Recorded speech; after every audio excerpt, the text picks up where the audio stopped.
Welcome to the Stuff and Things Podcast.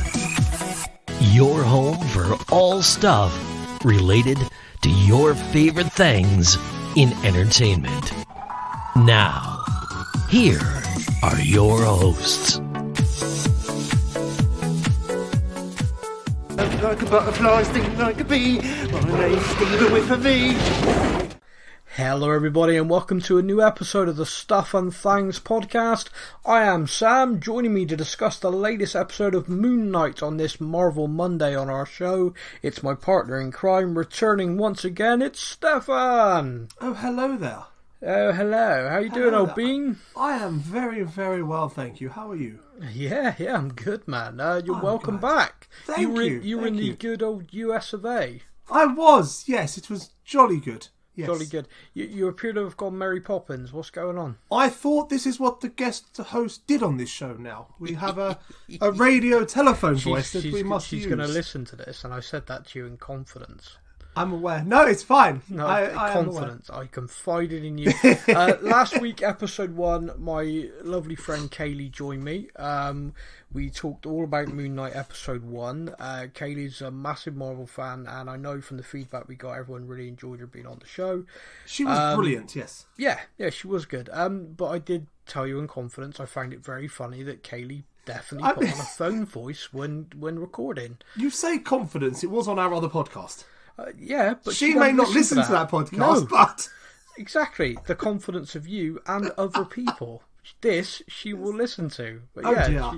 I am ever so terribly sorry. She did definitely put on a phone voice. Yeah. Apparently I did it for TikTok. Your daughter laughed at me for it, so it's fine. We all do it. She still does laugh at your video. It's changed a bit now. You do it less. But the first TikTok videos you did were very kind of like, oh, hello, I'm there, Stephan. Yeah. It was quite good. You went full radio DJ, which I think was in your past. Anyway, it's in your blood. Yeah, it kind of came back with that meaning too, but yeah. It's quite. Whereas on the podcast, I'm just like, yeah, whatever, it's cool, man. Well, it's just having a conversation. Yeah. But we have got an episode to talk about, so let's dive into it. Because let's face it, there's plenty to talk about with these shows. I believe so, yeah.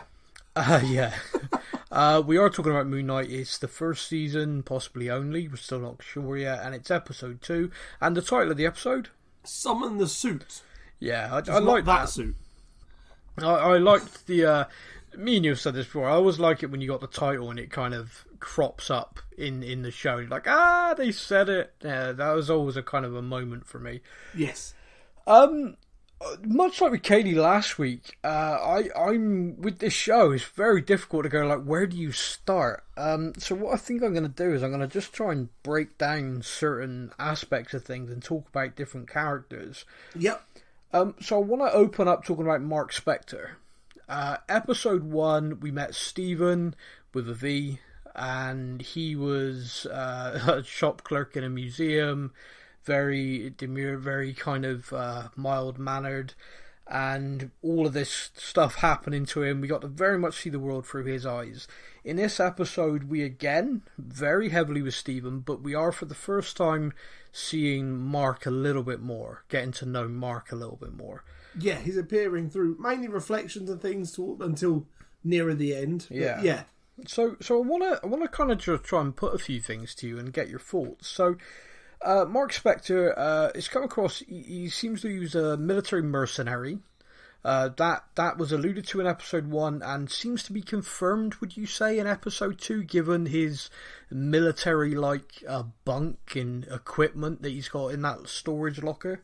Yeah, that was a heck of a scene. Imagine just, like, trying to put myself in Stephen's position. Yeah. Oh, I found a key for something. Well, yeah, I know you. I know your face anywhere. What? Yeah, I've never been here. Oh, here you go. Open the door up. Oh, actually, okay, someone's living here. It's actually kind of funny. And this is really, really stupid. But putting yourself in his position is... You cannot imagine how crazy that would be. Because you're looking at a passport with your face. That is you. Yeah. You know, he'd seen earlier in the episode of security footage when he's with that security guard at the museum. And he goes, look, it's you coming out the toilets, mate. And he goes, that's not me. Yeah, that's not me. Yeah. It's like also the fact that we obviously saw the jackal thing chasing him. Yeah. The video cameras, there's nothing, and it's like, oh, yeah. I want to circle back to that. We'll circle back to that. Don't let me forget. I'm terrible for going circle back and then just bye everybody. Bye. Oh, yeah, laters. But yeah, big pin in that. So we're talking about the sort of Mark, this mercenary character, and we're talking about that scene, and we're talking about the fact that Stephen's gone into that lockup. Finding a gun, finding that scarab, which then like took off in his hand. That was kind of freaky. Yeah. So much what we're going through. And we're talking about like the idea of imagine putting yourself in that shoes. I on a very, very, very light note once with two of my friends got so obliterated drunk. We woke up in a living room, butt-ass naked. No idea where our clothes were. No idea how we got back from the pub. No idea where our phones were, our keys or anything. The only thing we had as a kind of guiding star were three incredibly pissed off girlfriends whose house we were in who said we'd shown up at 1 a.m. butt naked when we arrived, and when they asked us where our clothes were, we told them we'd hidden them. Then proceeded the strangest hunt around gardens trying to find the soap. I mean, I get it completely. No, this is like a normal Saturday night. Yeah, exactly. I don't get what Stephen's making a fuss about. But no, I honestly cannot imagine what that would be like. I mean, the dissociative identity disorder. I mean, Stephen has no idea. Stephen is just to him, he's been living his life, and then all of a sudden this is happening to him. Yeah. He thought he had a sleeping disorder where, I think he described it as, when I go to sleep, my body just wants to get up and move around. Yeah, he thinks he's sleepwalking. No. Yeah. No. You're waking up battered, bruised, and knackered, mate, because you are literally not sleeping. Your body is not getting rest. So I find that fascinating. One of the things I did want to bring up on this show, and I do just want to get it done now, because if I say I'll circle back to this as well, I never will. Yeah. The DID aspect. Moon Knight has had a lot of praise in the last few weeks, and I mean a lot of praise for really bringing this to greater public attention. This is a real thing. Yeah. And you see it everywhere that's out there. Something I find quite interesting is I've been rewatching a lot of the older shows that were on Netflix, the Marvel shows made by Marvel Studios that are now just transferred across to Disney Plus. Oh, Daredevil, those Luke Cage, that lot. Yeah, Jessica Jones and Iron Fist. And in season 2 of Iron Fist, there is a character called Mary Walker who also suffers with the exact same thing, and is depicted in the show in a very, very similar way, like with reflections and things like that. This was back in 2018.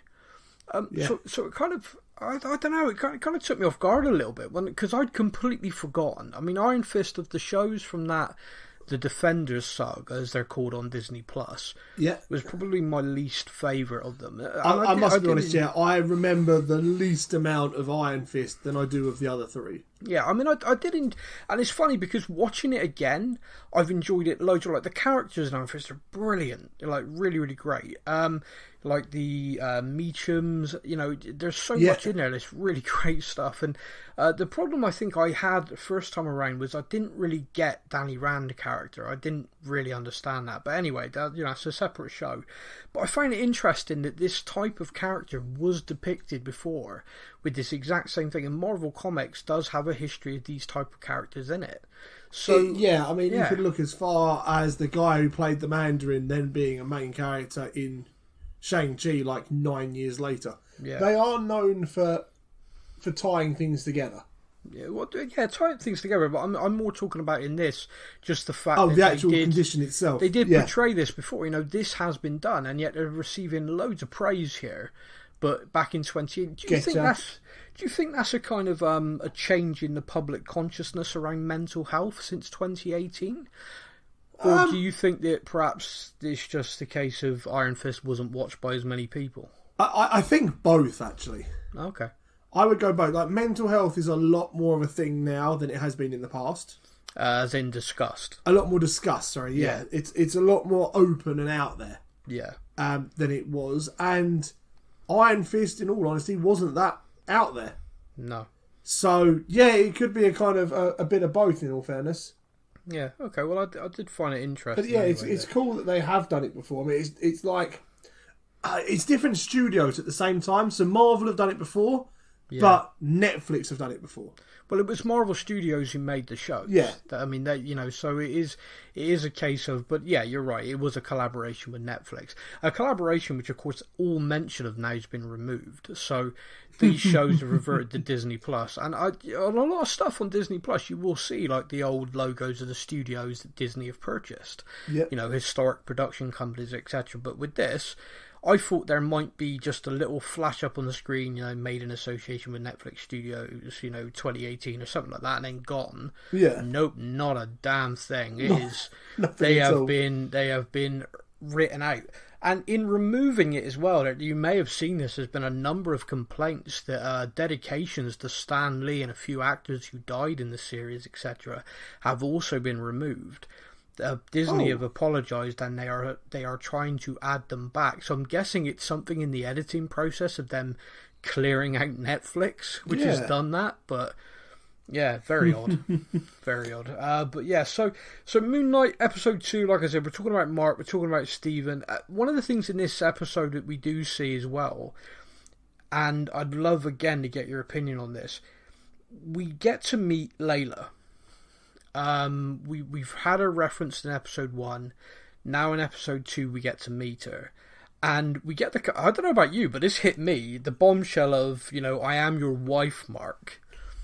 Yeah, but now when she first said it, I mentioned to my wife, I was like, she sounds pissed at that though. Yeah, it wasn't like, darling, I'm your wife, it's fine. It was, I am still your wife, and I was like. Well, we soon find out why. Yeah, he hasn't signed the divorce papers yet. Yeah. We still find out why she's pissed. Stop putting on this accent, Mark. And so what I find interesting in that is when we get to meet her, it's all very rapid. When she said, I am your wife, I don't know who was more surprised, me, you, or Stephan with a V. He was shook. Like, what? He can't get a date, and yet all of a sudden... No, and also, how sweet is that guy, by the way? He's just met this woman, who's a beautiful woman, and seems great, and he's talking to her, and she's like talking about, you haven't signed the divorce paper, and he's like, divorce you? It's like, I would never divorce you. I'm like, what? He doesn't even know anything about her, but he's convinced. She's pretty, she's married to me, we're staying married. Yeah, he's like this ridiculously sweet guy. And all this stuff keeps happening to him. But one of the things in that which I find interesting, and again, I wanted to get your opinion. So he's in there, they're talking, they're in the flat, and do you know what? I was going to Americanise that then. I was going to say apartment, but I do just want to say that Oscar Isaac's commitment to being English when he's Stephan is so great. He even says flat. Yeah. Which is the English term. But anyway, but quickly, whilst you say that about the English and American thing, is it true that he never actually landed in the UK for filming of this? No, I read a thing about the fact that actually all of his parts were filmed in America. No, that's not true. Good. I didn't think so, because I was like, blimey, the editing of this is phenomenal otherwise. No, I know, I honestly don't know if filmed in the UK. I do know that it was filmed in Budapest and Cairo and places like that. Yeah.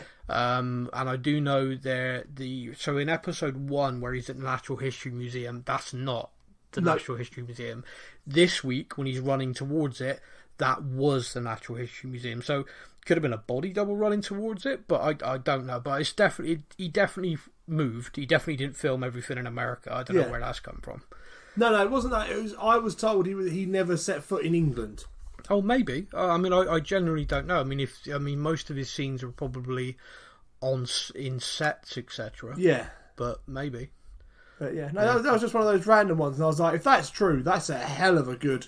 Yeah, bit of editing. His definitely very good editing, but also he's. I mentioned this in the first episode, and I'll mention it again because you're here as well, and I will bring up a bit of banter that's been going on. Mm-hmm. I think his accent's brilliant. I think his English accent is absolutely great, nailed on, and he got a lot of stick for it. Well, before I watched episode 1, I saw one review saying it's the worst British accent since Dick Van Dyke in Mary Poppins. So when I went into it, I was thinking, oh no, this is going to be awful. This is really going to take me out of the story. Yeah. And I got like 5 minutes in, I was like, he's brilliant. This, not only is he sounding like a load of people that I know, he's doing it with the nuance of someone who's actually lived here. Like the little idiosyncrasies and the way inflection on the words. That's the thing that's the most difficult when you do an accent, is getting the correct inflection on terminology. And he's nailed it. For yeah, me. I don't see what the bad. fuss is. I know our American friend Alfie reckoned he sounded like us. You. Me, yeah. His son. It was his son. Kean believed that he sounds like you. I don't see it. Or hear it. I don't hear it. I me personally, no. But then again, I think we all sound alike to them. Except for me, I sound like Stephen Merchant's love child. Yeah. But yeah, so I don't know why it had to be a love child. More like a hate child. Just either way, yeah. But no, I don't way. think the accent's that bad at all. So circling back then, so where I was, so he's in the apartment. This is Stephen and Layla picks up a book with some French poetry, and she starts to read it, and Stephen nails it. He knows it, and he's speaking in French. Clearly, Mark doesn't speak French, by the way, because her reaction to it is kind of like, oh, great, and now you're learning French? Like that. Also, clearly not a big French poetry fan, because she has a genuine look on her face of like, what the... Yeah. What? Oh, I love that poem. It's one of my favourites. And she's like, no, it's bloody not. Yeah. Now, he says it's his favourite. She says it's her favourite. So this is what I want to put to you, okay? And this is just a mad theory. We know that Mark is the core personality, and we know there's a traumatic event which has created DID for him, and then Stephen has emerged.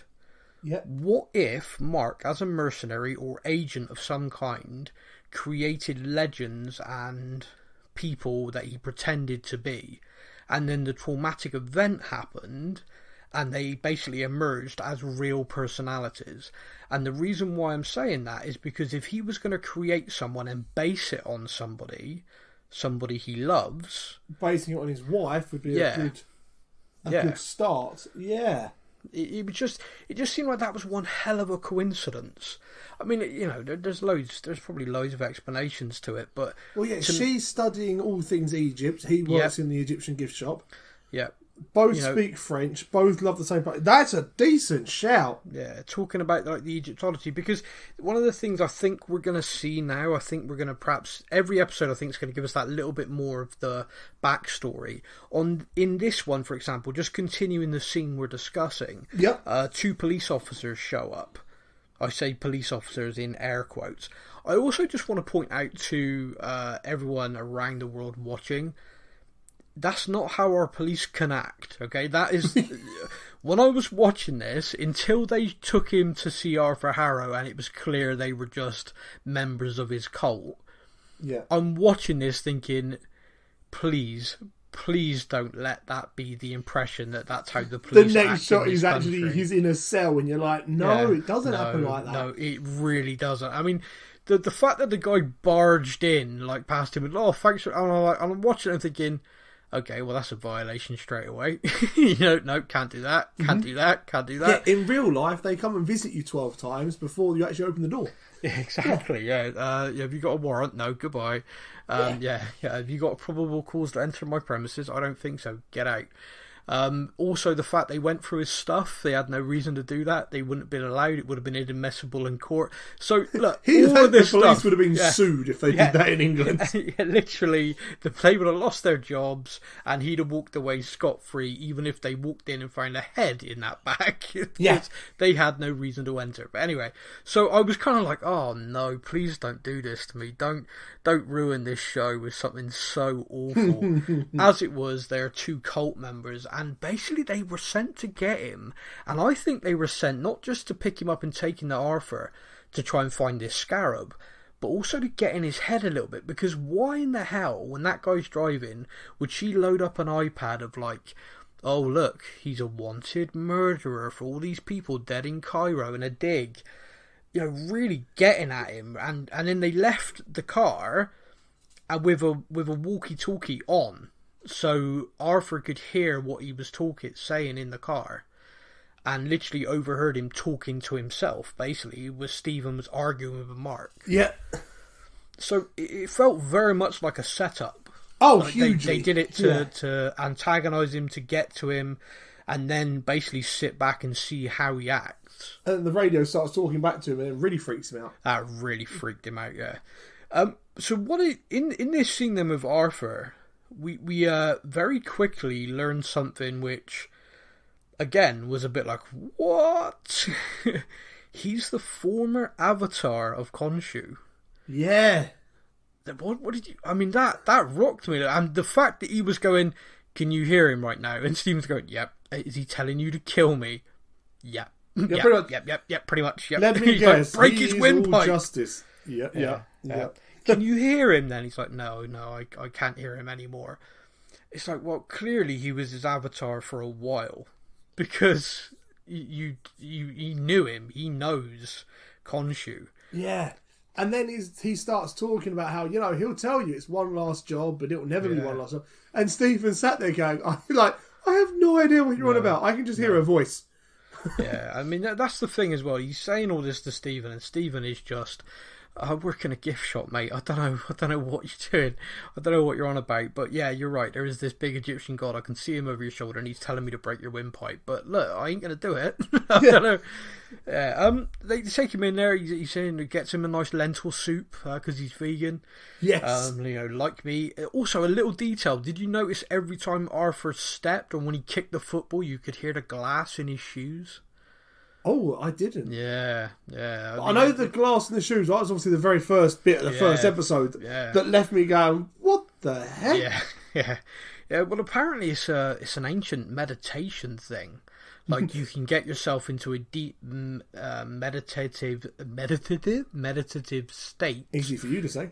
No, it really wouldn't. And yeah, I mean, to me, it's like, seriously, just like, get high or something. Don't just walk on glass. That shit's painful. I can think of a million things I would rather do than walk on broken glass. Oh, 100%. Yeah, most of them involve a cheese grater. But I'm a wimp, so yeah, that doesn't work for me. Have you ever had glass stuck in your foot, by the way? Once. Yeah, it is painful. Yeah. It's so painful. It sucks. I had like a piece of glass stuck in my foot for like a week once, and I had to use all these things to try and get it out of my foot, and it was tiny. This shard of glass was tiny, and it was so painful all the time. And this guy, it was like a traumatic event for me watching him put his feet in those sandals. Oh, PTSD of a glass. And then this week he like kicked the ball, and I heard it. Like, I was like, oh no. Yeah, so he's basically got this like commune in London. So he's obviously got these communes all over the world. Yeah. And he's walking around. Another thing that I think is worth discussing before we move on to the next bit about Khonshu is we are in a post-blip world. Me and you discussed when we were looking at Falcon and the Winter Soldier show, especially, and a few others, about how the world, you imagine that cults would really capitalise on those events. Would really, jump on the ability of so many people being without homes, so many people like returning and have lost people, or perhaps were lost and just never, so much their registration books were wide open. Yeah, exactly. Yeah. So you'd imagine, like we've already seen one location. This is a location in London. I'd guess this guy's got these types of communes dotted all over the world. And the people there are, in essence, worshipping him almost, and appear to be ready to jump at his every command. Yeah, I'd say worship's actually probably the right word for it. Certainly revere. When he's walking through, you see everyone's reaction to him. He's all friendly, all chatty. And then there's a scene where he's asking about the scarab, and Stephen's clearly just like, I don't know, mate. I've got no idea. Honestly. I got no idea what you're on about. I work in a gift shop. And you can see the tension, because as he's getting more angry that he don't get the answers, you can see all the people are starting to circle Stephen. Yeah. And then when he grabs his staff, which is obviously, I think he says, this has got power, a fraction of the power of the god, and everyone just like, oh no, he picked up the staff, and they all start backing away. So everyone knows who he is and what he's got there and what he can do. So a little detail in the scene where he's with the police and then this scene with Arthur Harrow is Mark is screaming at Stephen to keep that scarab away from Layla. Yes. Like, shouting at him. And just as Stephen's about to show her, he does shout, they'll kill her. Yeah. And he stops. But then she takes it anyway. Because he's a weakling and she just pushes him out of the way. And she's quite angry. She's like, me and you looked for this for ages. You vanished on your own for this. And then obviously the police arrive and we've got all of this scenes going on. Yeah. Whilst he's there with Arthur and he can see a reflection, I think it's in like a silver bowl or something on the table. Yep. The reflection is Mark. And Mark is just like, keep my wife's name out of your mouth. He goes full Will Smith. I was waiting. That's not going away anytime soon. Nope. What's your thoughts on that sort of thing? Because again, Stephen's just baffled. Everything's going on around him. He's trying to keep up. He's trying to keep his head above water. He's being questioned on this. He can see Khonshu. He's seen him. He's freaked out by Khonshu. Earlier in the episode, we got a quite hilarious moment where Khonshu shows up at the warehouse where he's the unit where he is, and he runs away from him like an absolute scared child, and it's hilarious. And then he appears in front of him anyway. Yeah, I know. He's just terrified, like literally screams and like frozen on the spot, and then runs. But in fairness, I would have done probably the same thing. Yeah, I'm not. Yeah, I'm not gonna front there. Definitely would have run away screaming. Yeah. So we've got this. He's just so baffled, and then Layla shows up, and Layla's got the scarab. Mark basically eye rolls in a reflection. I think that's unique. He's like, what are you doing to me? Stephen with a V's there, and she's like, okay, put on the suit, summon the suit, and he's like, what? Yeah, I've seen you do it before. Yeah. What? So that for me was an interesting bit of information. So clearly she was with Mark when Mark became the avatar for Khonshu. So she is fully aware of his abilities as Moon Knight. Yeah. Because up to that point, I assumed when this happened to him, he ran away from her to try and keep her safe. In reality, it appears, and this is the thing I want to come on to, it appears that he's run away from her not because she's not capable of being around her, not because he didn't trust her to know, but actually because Khonshu's basically said, you're my avatar, or she's my avatar. Yeah, like, doesn't he says near the end of the episode, you won't like who my next choice is. Yeah. It's like, okay, so basically you're going to carry on doing this because you don't have an option. Yeah. Now, what do you think about that? Because obviously, Moon Knight as a character in this is, dare I use the rather simplistic term, a goodie. Yeah, I guess so. We haven't seen him do anything bad, so yeah. Well, not overtly. I mean, he's literally beaten people and everything to a bloody pulp, but we didn't get to see it in episode 1. He just blacked out and woke up covered in blood. Would you say the Mark character, seeing what Mark had done in the past, does that make him a bad character?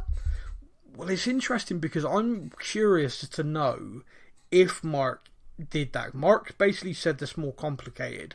Yeah. The whole thing about all these people killed on a dig in Egypt, I think that could have been Mark was left for dead with them. Khonshu saved Mark in that moment, but because Mark walked away from it, everyone assumes Mark did it. That's how he became the avatar of him. If that makes sense. That makes sense. Because he was trying to say to Stephen that there's more to it, and Stephen's just like, you're a murderer. And he's like, no, there's more to it. Yeah. Chill out. Yeah, will you shut up? Yeah, will you shut it? So yeah, the whole thing with Khonshu, it's not even like a symbiotic relationship. I compared the voice in the head thing to being like Venom, and the great characterization of that in the films we've seen. But with this, it feels like Mark's a really unwilling participant in this. He basically made a deal because he was near death. Yeah. And now he's being made, and Arthur Harrow, who is definitely a cult leader. He's definitely killing people. There's definitely a guy, serious, bad guy vibes here. Yeah. his point with regards to Khonshu all appear to be pretty nailed on so far. Yeah. You know, his points around he's going to keep telling you it's just one more mission, he's lying. That certainly seems to be very much in play. Yep, that looks like something that could very much happen with the whole Mark situation at the end, yeah. Yeah, and you know, he's talking about how Khonshu's not good. He's not a good, you know, he's not what you think he is. Yeah. I'd say based on this episode, that's accurate. He doesn't come across as a good guy at all, no. A good guy, you know, a good character, someone of, you know, what is his motives? Are there motives at play here which are the, you know, greater good kind of scenario?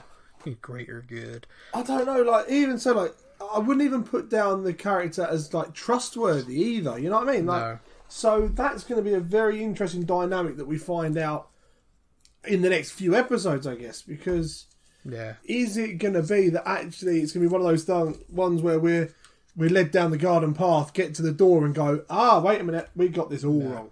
Yeah, which is infinitely possible with Marvel stuff. Stephen is the good guy, but actually his god is the bad guy, so now he's going to have the conflict between those two. You know, utilising the powers of, but trying to ignore the instructions of. Yeah, that sort of thing. Yeah, it's a possibility now because, especially with the MCU and where it's going at the moment, no one's got a clue what's happening. No, not at all. So focusing in on this then, and the scenes that follows. He's basically Layla and him try and escape. Another one of these jackals are summoned by Arthur, clearly using the power that he's been given. He summons this jackal. The jackal runs. He's summoning the powers of Ammit, isn't it? Ammit. That's it, Ammit. And he summons this jackal, and the jackal's chasing him. And again, Layla's like, you gotta get the suit. And Stephen's freaking out. And I want to just say, in this moment, Layla realizes Mark's not there. This isn't Mark. Yeah, you kind of literally see it on her face as she kind of goes, And she says to him, you can do it, Stephen. And he looks at her like realization of, oh, thank you. You know, you're calling me Stephen. And then he just freaks out. I can't do it. And she's like, okay, we'll find another way. And then the doors burst open and this thing comes in. And again, only he can see it. And this circles back to earlier when we were talking about the security tapes. Yeah. We as the audience saw him be pursued and we saw Moon Knight emerge and beat the crap out of a creature. Yes. Killing it with his bare hands. Yeah. And then on the security, it's not there. It's nowhere to be seen. I talked to Kaylee last week about the potential for Stephen being an unreliable narrator to this story because of his mental health. Yep. When I'm watching that security footage, I'm thinking, no way. No way is he seeing this in his head. You know, are we really about to have an episode where we realise this guy in the first week just literally lost the plot? You know, he's running away from nothing. you know, and what the hell? You like wrecked? We're gonna have footage of him like wrecking the bathroom in a minute and punching the ground. Yeah. You know what happened. So I was kind of a little bit freaked out by that. I did kind of think when I saw him emerge, and you know, he did the line, "That's not me," because it was obviously Mark looking back up at the security camera. Yep. You're kind of like, okay, Mark used the suit, then Mark left. All right, okay. He got fired from his job, by the way, which is a little segue. Yeah, poor guy. But you know, we're not going to report you to police. Here's some therapy. we think you need to have a chat with somebody. Yeah, it sounds like a very HR thing to say, but we're all rooting for you. Now, give us your name badge. Give us any possessions. Get the out. I love that. Do you have anything? I've not stolen anything. The badge. Yeah. Oh. Yeah, but you did smash up the toilets as far as we can tell. You psycho. But yeah, so you then have this where we're coming forward where, again, Layla can't see it. So I'm thinking to myself, is it because of the Khonshu possession he can see it? Is no one going to be able to see it? Is this thing completely invisible to everybody? But later when there's a fight happening, she throws something, a bottle I think. That's it, the liquid kind of drips reveals, off it. Yeah. So it's obviously a case of these creatures are sort of invisible to the naked eye, but you can make them visible. They are still there, just slightly out of phase. I mean, I don't know. I'd love for them to explain it. Yeah, it's almost like spirit-like, and then you throw water on it, and you can kind of see. I don't know. It's strange to try. It's strange. It was a cool visual, though. Great visual. Very cool they visual. did it very well. The kind of fight sequences where the two of them are being flung around, and him getting smashed into the side of the bus by nothing is like. Why is this guy headbutting a bus? Hilarious. The two old ladies. Is he on summit? Yeah. Is he having a fit? Nah, I think he's just on the drugs. Yes. That's a very London thing, by the way. Like, someone could be stood in the middle of the road having some absolute seizure, and people are looking at him, bloody smackhead, get out the road. Yeah. Taking too much. He has. What an idiot. Yeah. You're delaying our bus. Get out of the road. But yeah, we got to talk about it. We got to talk about the fact that Layla says to him to suit up, suit up, suit up. This jackal kicks him out of this window, and he does a superhero landing in a suit. But it's not the Moon Knight suit. Oh, that proper cracked me up. What are you wearing? She told me I needed a suit. I think I look quite dapper. Yeah, there you go. The dynamic between Mark and Stephen in this is amazing. This to me felt like a kind of older brother, younger brother scenario where the older brother's looking at the younger brother going, what are you wearing? It's like, I think I look quite dapper. He's like proper like smug looking at himself thinking how good he looks. And he's like, I wear the ceremonial battle robes of like, you know, of Moon Knight, of Khonshu. You're looking like a psycho Colonel Sanders. It was amazing. Brilliant. It makes me laugh as well that they've brought in this kind of. At first, they weren't really talking to each other. Yeah. And then it was kind of very hostile-y kind of, you idiot, just let me take the body. And now it's kind of like, Mark's almost going, okay, so you're not going to let me take control, so I'm almost going to have to talk you through this step by step. Yeah.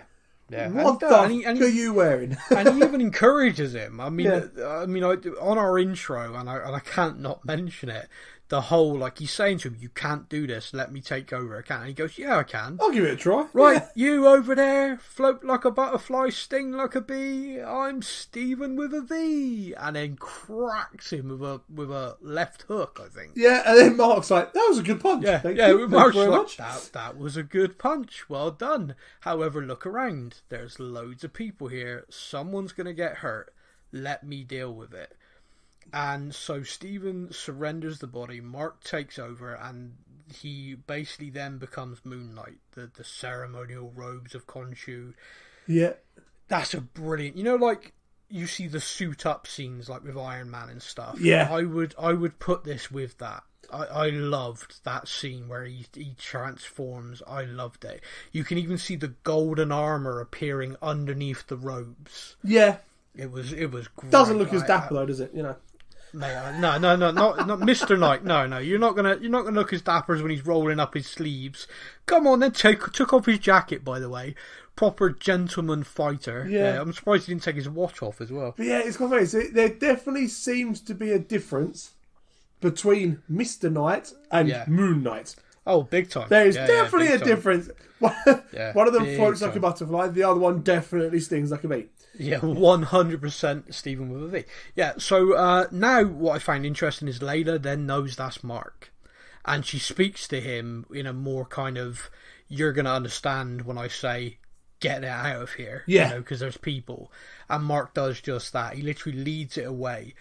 One of the things I loved in this scene, and one of the things we've seen in both episodes so far, is how prominent they're picturing the moon in these scenes in the background. And as the Moon Knight character's running, it's getting bigger and bigger in the frame of the shot. And then you see this great scene where he jumps and basically like moves across it, which is what they used for the Disney Plus thing from Moon Knight promo. I loved that. Yes. And then he leads it and basically impales it and kills it. And one of the things is when it dies, it vanishes. Turns to dust. So that's obviously what happened back at the museum. You know, so the fact that no one could see it and it's just vanished means no one's ever going to believe anything was ever there. Yeah. But after he's done that, you know, the robes disappear, and Stephen, for the first time, is the man in the mirror. And doesn't particularly like it. No, he does not. Which is interesting because we know that Mark's the main personality. So since Stephan has emerged, Stephan has obviously been kept completely unaware of the condition, of everything that's going on. Mark has worked hard. He mentions about there being a wall between them or something. Yeah. So Mark has clearly worked hard to keep Stephan's reality his own. Worked hard to make sure that he didn't leave a footprint in the sand. He made sure he put that stuff back on the door. He made sure he was back in time and not, dismembered. He made sure the fish had been, put back after it had died. He was working hard to try and keep that illusion going. So now Stephan's looking out and he's like, I want my body back, and Mark's like, not right now. Stephan doesn't like that. Yeah. Mark has a temper. Yeah, boots that sort of mirror reflective glass, smashes it to bits. Mark is a character. I can't wait to learn more about him. I mean, I always like to look at if we have a main character who is a good character and we want to root for them. I don't overtly want them to have done evil things. Yeah. The idea that Mark appears to be this mercenary who murdered a load of people, I'd like there to be a greater explanation to that. Yeah. If we are looking at this guy is actually a mercenary who went around the world straight up murdering people, and then Khonshu chose him, it's going to be a little bit difficult. You're very much going to be rooting for Stephan with a V, aren't you? It's going to be... I've heard rumours that this character is very similar and aligned with the Punisher. Yeah, that's true. The explanation you just gave there sounds very, very Punisher.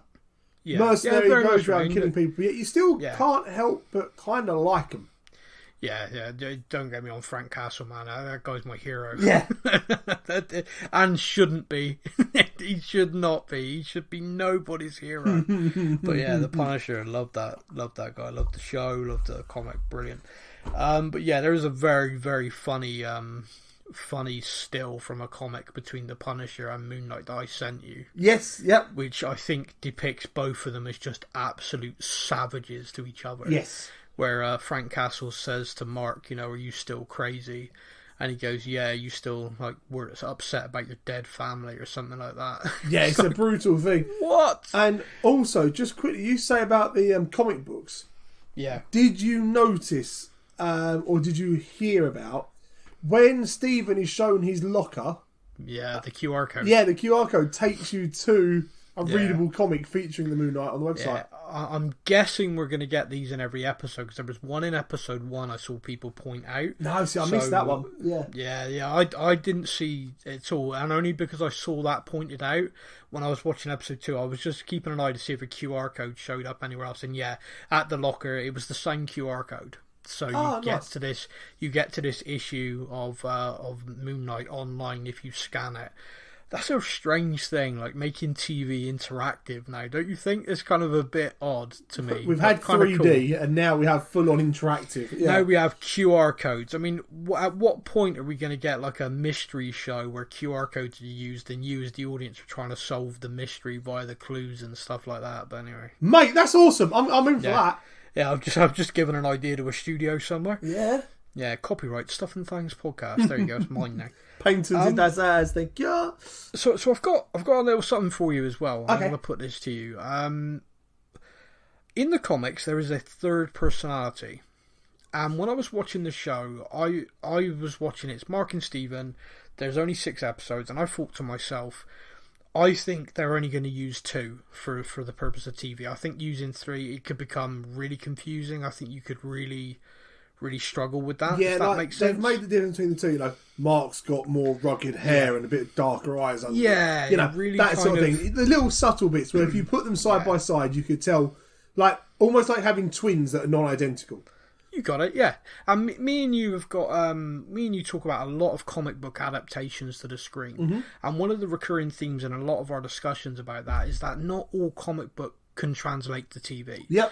There's stuff you can put in a comic book which makes sense in a book, doesn't translate, and it's the ability to convert from the source material to the film, to the big screen, to TV. Yeah, page to the screen. Yeah.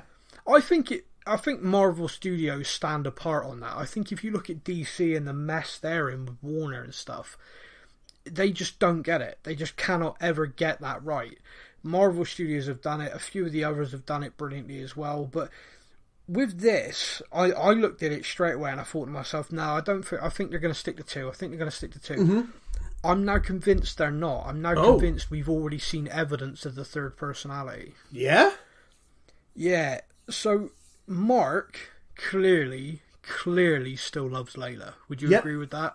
And is clearly actually doing this because he doesn't want Khonshu to take Layla. Yeah, he is Moon Knight because that's the alternative. And he's trying to keep, tried to keep her at a distance, tried to divorce her and run from her to make her stay away from him. So Khonshu's nowhere near her. Yep. Yeah? So we agree on that.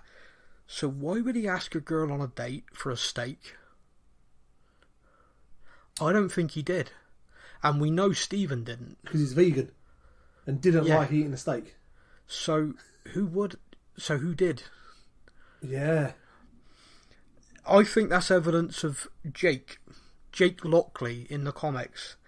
He's the third personality of Moon Knight. Okay. To me, because, I mean, don't get me wrong, we could just be simplistic. Mark could have been horny. But, I don't think so. I think you look at it and you go, he loves Layla. And he is a deeply troubled guy, by the way. Yeah. At the end of this episode, he's in Cairo and he is on the floor, sat on the ground, smashed up his skull. He is troubled by all of this going on. And clearly haunted by a whole lot of stuff. Yeah, he's not getting up bright and early each morning and cracking on with the day. No. No, I do not get the impression at all that he is asking out women. So here's the next part of that. If I'm right, Mark doesn't know about Jake. Mark doesn't know there's another personality. Because if he did... Yeah. He'd be... how would that ever work? Yep. Or Stephan obviously certainly isn't aware. Stephan just is... Yeah, because... the whole world's been shook. Because that confused me. Obviously, I didn't talk to you about the first episode. No. But that confused me in it anyway, because she was talking to him fine in the gift shop about going out for a date and stuff, and he's very confused by it all. Yeah. And then he wakes up and realises he's missed the date, and he's very confused by it all, because he's sat there at the restaurant and he's like, why am I here for a steak restaurant? It makes no sense. But, so Mark is a mercenary. Yeah. Kick-ass married guy. Yep. Stephan with a V he works in a gift shop and is a bit of a polite but bumbling sort of character. Yeah. So this Jake character must also work at the museum for the woman to have spoken to him about the date. Yeah. Yeah, so who did she speak to? This is the thing that's baffling me, because Mark isn't going into work in the gift shop. No, exactly. No, he wouldn't have been going into work. He's going off doing Moon Knight stuff. Exactly. Stephan's one that works in the gift shop, so if there is a third character, are they kind of sharing the Stephan thing? But then... And are they aware? Are they, because Stephan's not aware. Stephan has no idea he's got DID or anything like that. Is another one fully aware and is emerging and is doing stuff and then, vanishing back? Because we also have the mystery about him ringing his mother, in air quotes, and leaving long, detailed voicemails. Sorry to miss you again, Mum. Yeah, we've never seen his phone ring, but he apparently keeps missing his phone. Is it sorry to miss you as in I missed you call, or sorry to miss you as in you're out? You've not picked up. Yeah. I think that if you... Again, it's another one of the English nuances that I think Oscar Isaac's got nailed on. Yeah. I think around the world they're thinking missed call, where we're thinking that's something we'd say if someone was out. Sorry, I missed you. I phone my granddad, I'm like, sorry to miss you. I'll try you back. I'll try again when you're on. Yeah. Exactly. So I think I think that's a hint. I think that is something there which tells us that third personality is there, and it's I don't know where it's hidden. I don't know. And the thing about the show is only 6 episodes. They got a decent running time, thankfully. If they'd been 6 episodes that were 20 to 30 minutes each, I think I'd be doing my nut. Yeah. But we are getting good detail. And the key with this episode is it does end in Cairo, because Harrow has got the scarab. And they need the scarab to find the tomb of Amet. Harrow wants to resurrect Amet. Obviously, Khonshu does not want that to happen. I think based on what we've seen, we don't want that to happen either. Yeah, he doesn't seem like he's opening that for a good thing. Well, the whole thing with Amet as well, and I was going to talk to you about this because I love... You know, like when you spot something and then you go, "Ooh, I'm reaching." Yeah. I did that with this, okay? Right, so... Go on, tell me it's Mephisto all along. Go on. Oh, what? If you're just going to ruin it for spoilers. Right, so you know, every now and again, background movie, I think me, you, and I think a lot of people who are fans of Marvel do this, you just throw on one of the MCU movies. Yep. You're doing something, you want to put something on, they're perfect. They're all on Disney Plus. You just stick it on. I, not that long ago, for whatever reason, caught on a movie channel or on BBC or something like that, I caught the last part of The Winter Soldier. So I thought to myself, when I was going through these different things, I thought, I'm just going to stick that on. You know, I caught the end of it and thought, oh, that's a good film, I'll stick that on. In The Winter Soldier, there's a scene where all Hydra is emerging out of S.H.I.E.L.D. And there's a scene on a roof where Falcon, Captain America, and Black Widow are basically interrogating a S.H.I.E.L.D. agent who's clearly Hydra. And in that, he talks about Project Insight. Yeah. Project Insight is designed to wipe people off the board that Hydra deems as a potential future threat. Mm-hmm. So they've done nothing wrong now, but we think they might do something wrong in the future, so we're going to kill them. That's exactly what this guy's doing, because he has the scales of balance and... Yeah. It is literally identical to Amet and the plans, the kind of... Everything that this cult basically believes in is the same ideology as Hydra had in that moment. Yeah. See... And to go one step further, and this is where I'm reaching, okay? This is where I'm really reaching. I've said about a third personality, yeah? Yep. During Winter Soldier, he rattles off a list of names. Tony Stark, Stephen Strange, a news anchor in Cairo. What if that third personality is a news anchor in Cairo? And we find that out now they're back in Cairo. You know, he walks down the street and people recognise him. Jake. Who the hell are they talking to? Because if that happened to Stephen right now, Stephen would freak thinking, oh, who else have you been? Yeah. But also, if Mark was an agent, going back to my original theory, and Mark created aliases for himself, if he was in Cairo a lot, he might have created an alias to be a journalist in Cairo. Yeah. That would get him around all of the sites, that would get him around. He said, oh, look, I'm here, I'm a journalist, here's my credentials, da-da-da-da. And then again, the traumatic event might have meant that this fractured and created this personality. But he's just not aware of that. He's aware of Stephen. Or maybe he is. Maybe he just hasn't told Stephen yet. By the way, you know how we're sharing? Yeah, there's more of us. Yeah, you think it's special, princess? No. Yeah. Exactly, yeah. So there you go. I feel like I've really reached. Yeah, no, so you think that was reaching. I thought you were going a different route. Okay, bring it on. But we're talking a lot about gods at the moment. We are. And Egyptian gods. We're talking a lot about those. And there's a certain film coming out in a couple of months' time. Yeah. With the killer, like the god assassin in it. Yeah, Gore the God Butcher. Yeah. I thought that's where you were about to go. Like when you went, I'm reaching here. Talk about these gods. I suddenly went, oh my god, it's going to drop a hint to that, and then we're going to. No. They're tying this into Thor. Holy crap! That's amazing. They still could. They still absolutely could. The gods are taking control. They've all died. How? Yeah. Thor will return. What? Yeah, Gore the God Butcher is a great name of any character ever. And Christian Bale's playing it. And you just know that guy does every performance to 11, by the way. Oh, 100%. He isn't showing up in this to be a bit goofy and mess about. He is showing up to play. He will mean it. Yeah. So that's going to be a lot of fun.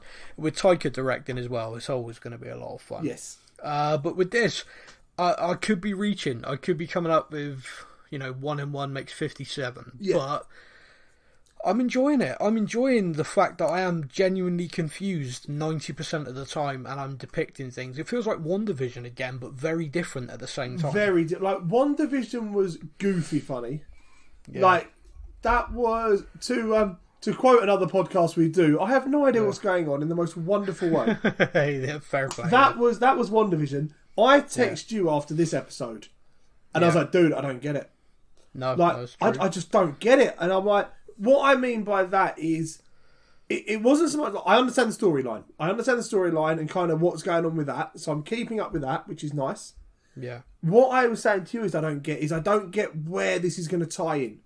Like, everything in the MCU, as we've found out millions of times, they are bloody clever. And everything ties into everything. Including to, like I said earlier, the Mandarin and Shang-Chi. Like 7-8 years, whatever it was, apart. They still, everything ties into each other. And I'm watching this and I'm like, where? Yeah. Where or what is this going to tie into? Maybe we're about to say. I mean, I felt I was reaching with what I said a minute ago, but I mean that could be where the tie-ins are. Because the only other one I can see is potentially Blade or Dark. Is it the Dark Knight? Yeah, Black Knight. Black Knight. That's it.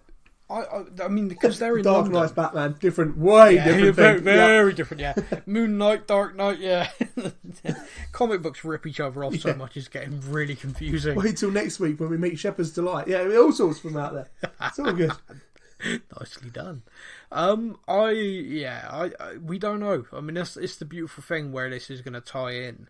I mean, at the moment, I'm just enjoying it standalone. I'm enjoying trying to learn who this character is and stuff. Yeah. And I'm kind of forgetting the MCU a little bit while I'm watching it. And then afterwards, like you, I'm going, right, where does this fit? How does it connect? I mean, the idea, the obvious link in philosophy between Hydra and this Amet kind of cult, I just love it if there was some link there. I would love it if perhaps we find out that these cult perhaps were influencing Hydra, or perhaps vice versa. Or Hydra have been influenced this guy. Yeah, it's just, imagine he takes his shirt off and he's got that tattoo on his arm with the scales, and then you see on his other arm the Hydra symbol. Like, what? Yeah. Whoa! Yeah. Dude, I developed Project Insight. There you did, you son of a... Now I know where you are. Yeah, I mean, that's it. I mean, is there anything else we haven't covered? Because there's so much in these episodes. I think we covered everything. Yeah, I've covered everything I've kind of got here. Yeah, I mean, my biggest note is Psycho Colonel Sanders, because that line cracked me up. I did. Like, between that and the float like a butterfly, those two lines. And there's like, they're getting his head bounced off. Because if you were sat in the bus, it genuinely looked like this guy was just running at a bus. It's like, what is he doing? I loved that. I love that because it was such a British reaction to it as well. Of like, oh no, no one look, no one make eye contact, just carry on. Yeah, just ignore him and it'd go away. Even in a world of superheroes, people are like, no, don't look. I just want to get home, mate. Get out of the way. But yeah, loved it. Absolutely loved the show. I cannot wait until Wednesday when I get to watch the next episode. Next episode's episode 3. We're halfway through with the next episode. It's crazy. Yeah, I think there's going to be a lot happening in the next 4 episodes. I like there must be. Yeah, and I think so. Feel like we're going to get more than one season of this. I see. The only thing that makes me doubt that is the level of star Oscar Isaac is. That's the only thing. The guy is very much up there. It's the equivalent of Downey Jr. rocking up and doing an Iron Man show. You know what I mean? It's like you might get him to sign up to a 6-episode equivalency of doing a big movie, but are you going to get him to sign up to do a multi-year thing? I don't know. That's the only thing that plays on my mind with that. But I'd love there to be more. I think I'm really enjoying it. Yeah, I think so. Or I mean, this is the thing. One of the things we've seen, like with Hawkeye, is there is a sequel to that show, but it's not Hawkeye. It's Echo, Clint Barton arrived, did that, and then have you seen the latest news on that, by the way? No. Echo will appear. Echo, definitely. You know the character. I know Echo in, and recurring characters in that show. Kingpin, who she shot in the face, so that's going to be interesting. And a certain very, very good lawyer. Very good lawyer. Very good lawyer. Matt Murdock himself, Daredevil, will be in Echo. See, that's going to be exciting. Seeing them two face off again is going to be amazing. I cannot wait. A deaf character and a blind character is going to be an interesting chat. But I'm looking forward to it. Yeah. It's going to be good. Oh man, that's going to be a. And on that note, you're such a bad person. A massive thank you to everybody for listening. The feedback we got from Moon Knight episode 1 was great. Bring it on again. You got any thoughts? You got any questions you don't think we've covered, or any topics within the show? Get in touch. We love it. And just because I'm back, don't not give good feedback. Yeah. Please be nice to him, because everyone was lovely to Kaylee last week and he cried. Man, I rushed home from my holiday, got home to record and heard that's a wrap. I was like, okay. Yeah, you were replaced. We will be back next week on Marvel Monday talking about the latest episode of Moon Knight. If you like our voices quite a lot and you enjoy listening to us, check us out for The Walking Dead show. The final show of The Walking Dead's second part of the final season will be out this Wednesday with Walking Dead Wednesday.